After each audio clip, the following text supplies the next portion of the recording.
what you will call a falling game from outer space?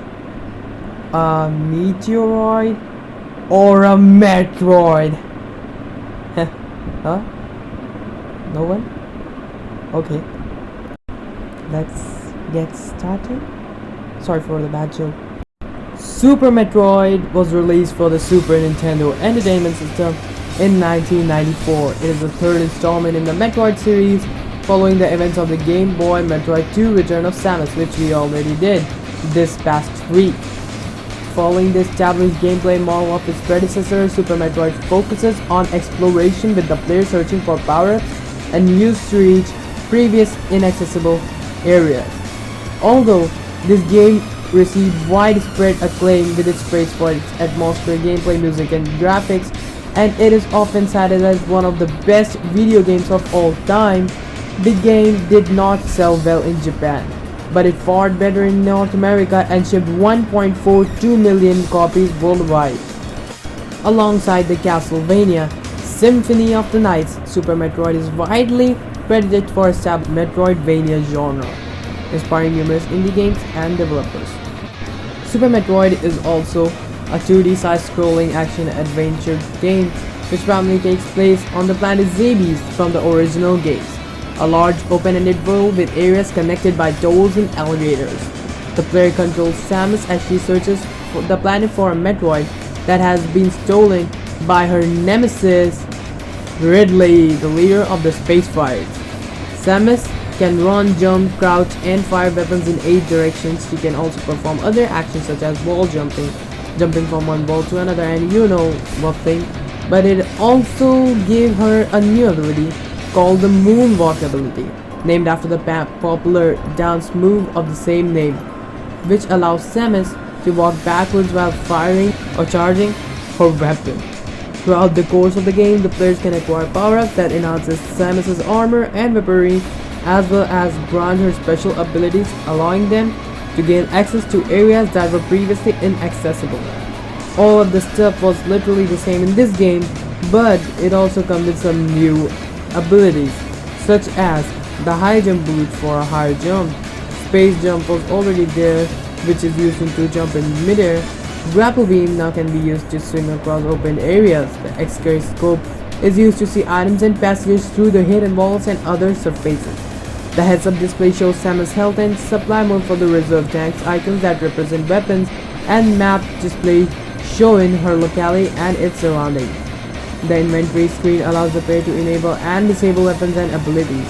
With the beam, weapons can be combined. The spacer and plasma beams cannot be used simultaneously. At the game's end, Samus obtains the hyper beam, which we are going to talk further in the course of this video. The backup units called reserve tanks can be used automatically when Samus' health is depleted. The game also features an automat to help players navigate the different areas of the game. Additionally, the players can use the map computer found in each part of the planet to reveal unexplored areas. To save their progress, the player must find and use one of the save stations scattered around the planet. According to the plot of the game, Samus Aran brings the last Metroid to the series, Space Colony, for scientific studies. Investigation of the specimen, a larva, reveals that its energy-producing abilities were actually harnessed for the good of the civilization.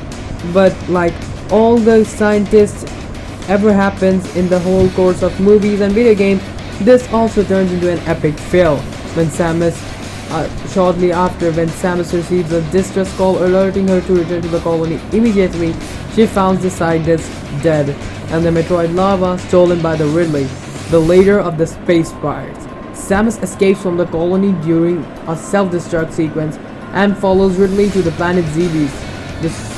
She searches the planet for the Metroid and finds that the pirates have rebuilt their base there.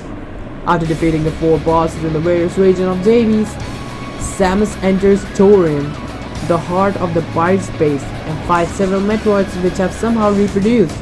A single Metroid with enormous size attacks and nearly destroys Samus, but relents at the last moment.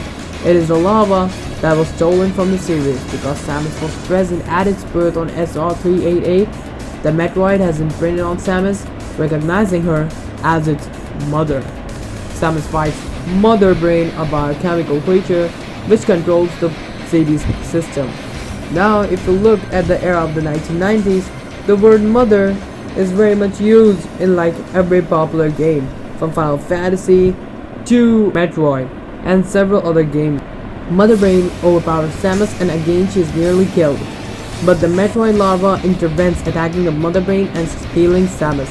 Confirming the scientist's findings, Mother Brain kills the Metroid, but upon death it gives Samus the Hyper Beam. A powerful weapon is strong enough to kill Mother Brain. Samus escapes ZB's added self-destruct, which often reminds me of a meme that heroes look cool when they pull in front of the thing they destroy.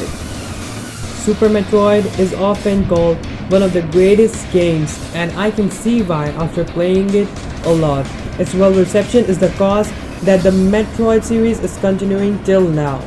So there you all have it. In today's episode of Metroid 35, we called back the one of the greatest Metroid games, Super Metroid. Be sure to tune in for the next week's episode where we talk about the fourth installment, or you could say Metroid Fusion. Thank you so much for watching. See you in the next episode.